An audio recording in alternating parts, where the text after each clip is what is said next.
Salish nations of Musqueam, Squamish, and Tsleil-Waututh.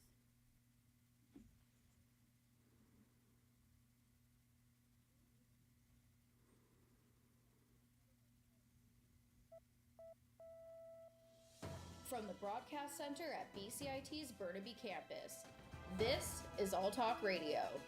You're listening to 1680 The Crow. Good afternoon, I'm Sebastián Arancibia, and this is your 3:30 p.m. cast. Former Justice Minister David Lametti has resigned as Montreal MP.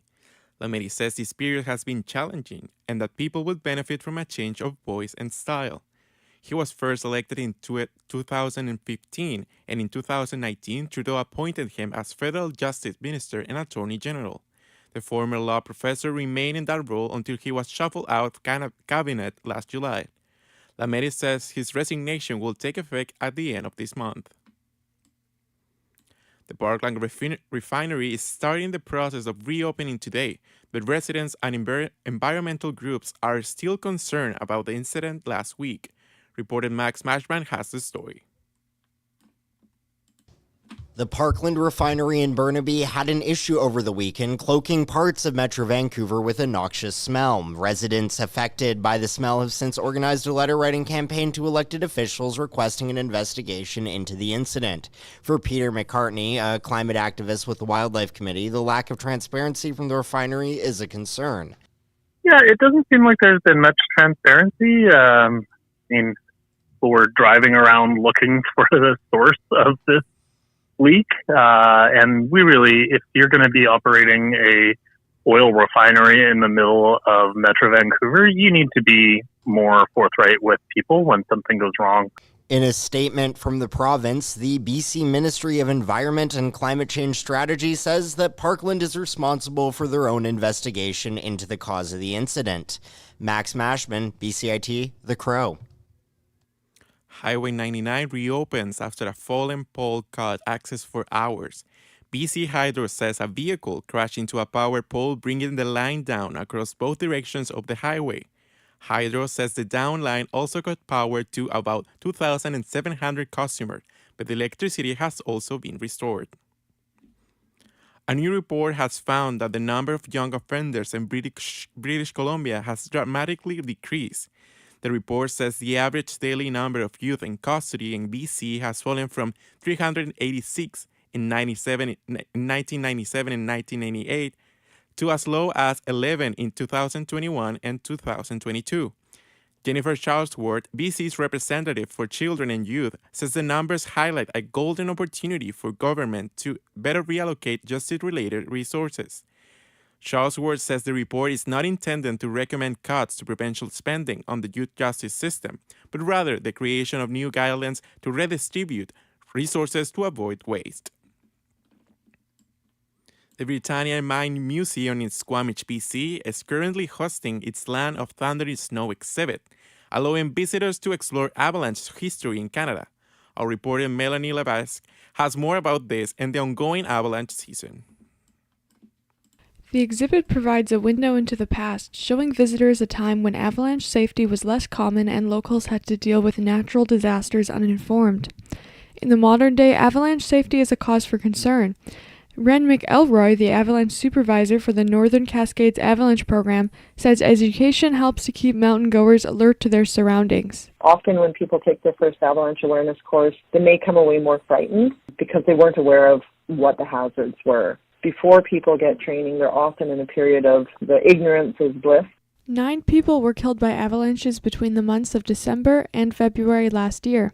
To keep safe, McElroy also suggested keeping up with weather forecasts and visiting avalanche.ca.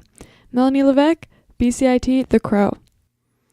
Melanie joins us now live in the studio. Melanie, what did you learn about the specific challenges of dealing with avalanches in BC?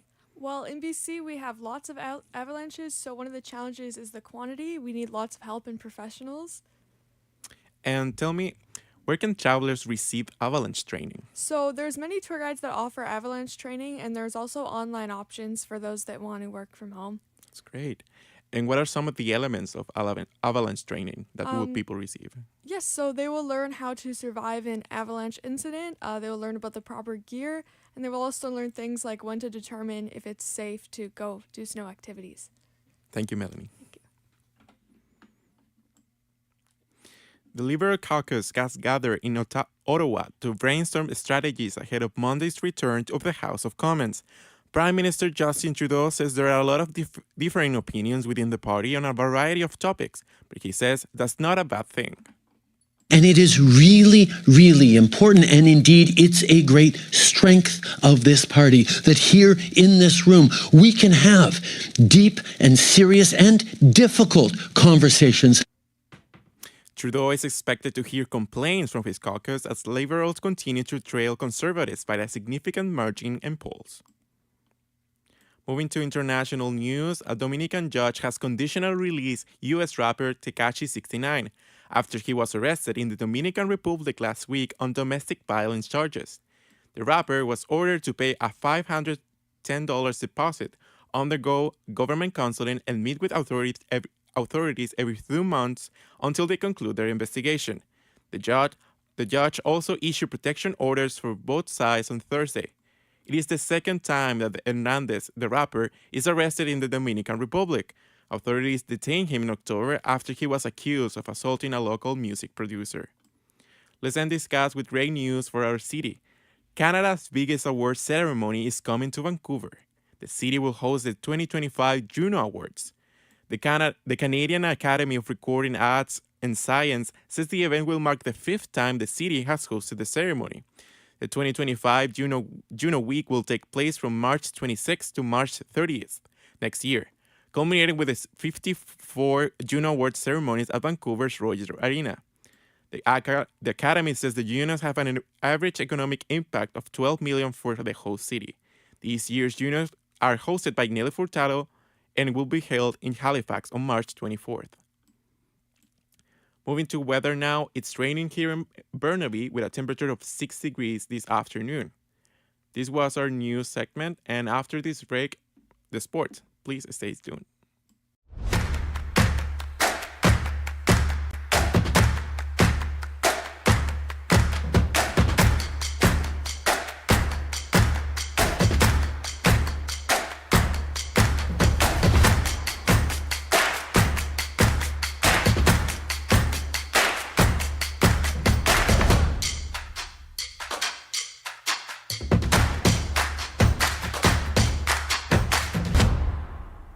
Everything is changing to digital. Everything is online. People aren't just waiting for the 6 o'clock news anymore. People want their news right now. They want to be able to go onto their smartphone, onto the internet, and see the news that they want to see. Vancouver is growing at, a really rapid rate, the Lower Mainland even, and with the tools that we're given here, we're able to cover all of that. Welcome to BCIT Magazine. I'm Radhika Sikakane. In the program, they really leave it up to you. I mean, the help is there when you need it, figuring out how to use the programs like Premiere, Audition, and figuring out how to use the cameras. But it's up to you to sort of experiment and figure out what you can do when you go out in the field. They brought candles and flowers to remember the student who lost her life yesterday. Teresa May says the international community condemns Moscow. They really make sure that you know the basics and you are able to put out a quality product.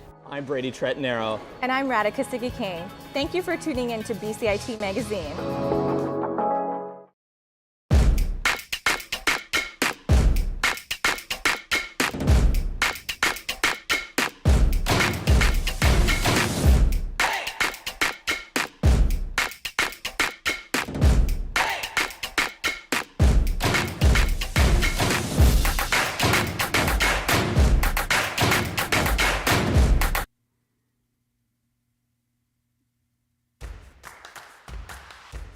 This is sports on 1680 The Crow. Welcome back to BCIT The Crow. Let's kick off the sportscast with a remarkable achievement in tennis. Aryna Sabalenka is officially the first woman since Serena Williams to reach the Australian Open finals 2 years in a row. Australian Open champion Aryna Sabalenka defended her title and advanced to the finals at Melbourne Park today. She took down American teenager Coco Gauff in the semifinals 7-6 to 7-6 and 6-4. The Carolina Panthers have agreed to hire Tampa Bay Buccaneers offensive coordinator Dave Canales as their new head coach, according to sources close with the situation. Canales has informed the Buccaneers that he's taking the job, although there are still details that need to be finalized, according to the people who spoke to the Associated Press. Canales will be the 7th head coach since David Tepper took over as owner in 2018. He inherits a Panthers team that went 2-15 last season, and that doesn't have a first-round draft pick in 2024. Canadian superstar Shai Gilgeous-Alexander had 32 points and 10 assists as the Oklahoma City Thunder beat the San Antonio Spurs 140-114. It was the Thunder's fourth straight win. Here's the goal in WWLS as Gilgeous-Alexander makes a 2-point shot in the third quarter. 83-70 Thunder. Gilgeous-Alexander walks at front court. Against a 1-2-2 zone, slashes right away from Johnson. Double pumps a bank shot that he rolls in. Keldon Johnson, a good job contesting, but Shai able to elevate and fall back for his 26th and 27th points, 8 of 13 shooting. Elementary school students packed an arena in Coquitlam on Wednesday thanks to efforts of a local hockey team. BCIT reporter Jagraj Dali has more details on this exciting initiative. Young children danced and sang Wednesday afternoon as the BCHL's Coquitlam Express hosted their annual school day game with more than 2,000 students in attendance. The team's general manager, Tally Campbell, highlighted what the kids will take away from the day. They can all come together for the simple purpose of cheering on a hockey team, right? Whether cheering for hopefully Coquitlam Express or maybe the Chilliwack Chiefs, right? Everyone's coming here together to celebrate community, celebrate these young athletes who are trying to achieve their dreams of making Division I scholarship to National Hockey League. This was the second edition of the annual event post-COVID, but Campbell hopes this will now be a long-standing tradition for years to come. Jagraj Lally, BCIT, The Crow. This was your 3:30 cast. I'm Sebastián Arancibia, and you're listening to BCIT The Crow.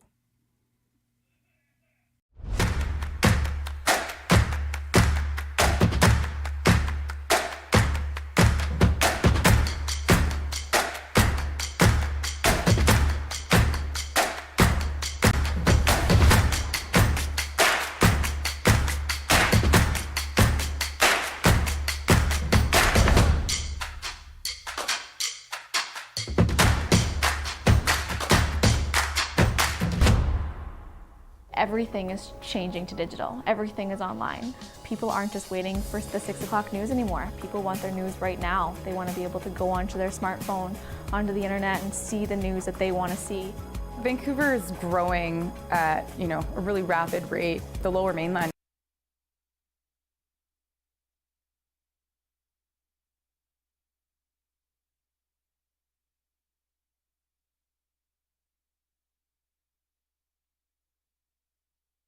I'm Richard Davis for BCIT's The Crow. Here's the story of the day. It's good news and bad news for Metro Vancouver transit riders. The good news, bus service has resumed. The bad news, well, the strike is still ongoing. QP 4500 members, the transit supervisors, can only picket at their workplaces, so locations operated by Coast Mountain Bus Company, including bus depots and C-Bus terminals. This means that SkyTrain stations, operated by the British Columbia Rapid Transit Company, are currently safe. Meanwhile, the BC government has appointed Vince Reddy as a special mediator. If no settlement is reached, he can issue a non-binding recommendation aimed at settling the dispute. Reddy has over 50 years of experience, and he was already involved in previous mediation with this union. In response, QP 4500 spokesperson Liam O'Neill said in an email statement, the union is prepared to continue work with Reddy and believe that, if anyone can help us reach a deal, it's him. They also said, if we don't have a tentative agreement by 12:01 a.m. February 3rd, QP 4500 members will be withdrawing services for 72 hours. If permitted by the Labour Board, they will also picket other TransLink facilities, including SkyTrain stations. Reddy will issue that non-binding recommendation on February 2nd, 2024. QP and Coast Mountain Bus Company will have 5 days to agree or disagree to the recommendations. I'm Richard Davis for BCIT's The Crow.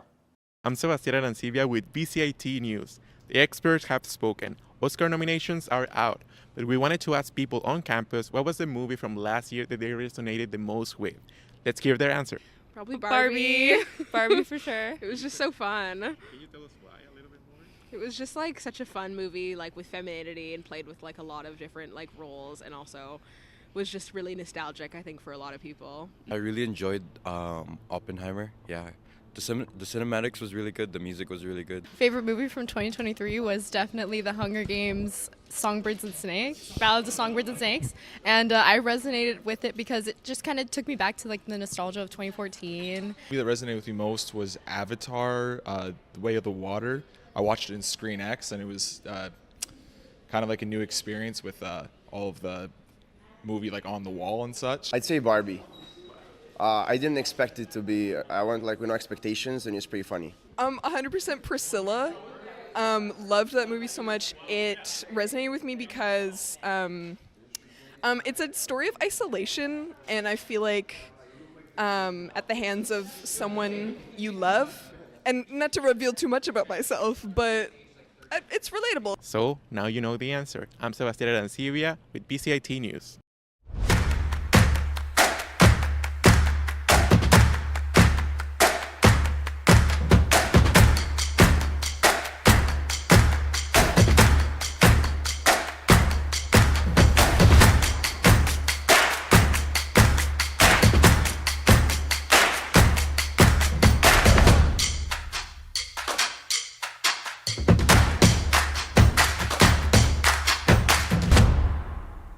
Everything is changing to digital. Everything is online. People aren't just waiting for the 6 o'clock news anymore. People want their news right now. They want to be able to go onto their smartphone, onto the internet, and see the news that they want to see.